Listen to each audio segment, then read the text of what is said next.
Quand on regarde quelqu'un de très riche, on voit la compétence, le travail, mais on sous-estime toujours la chance.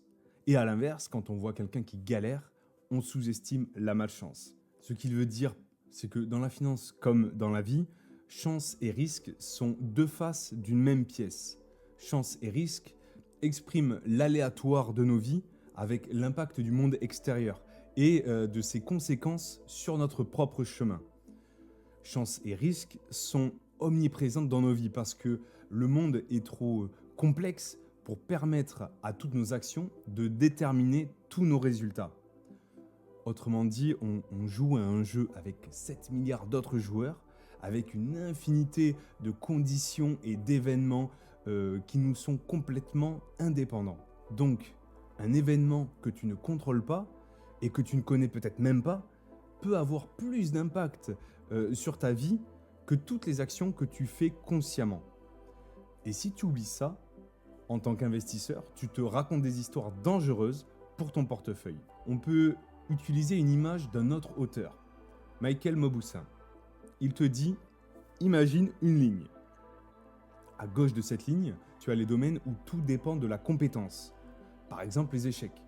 Tu ne deviendras jamais grand maître parce que tu as eu de la chance. Et à droite de la ligne, tu as les domaines où tout dépend de la chance. Par exemple, la loterie. Tu peux être très intelligent, avoir lu 200 livres, ça ne change rien à la boule qui va sortir. Et l'investissement, la bourse, la crypto, se situent quelque part entre les deux.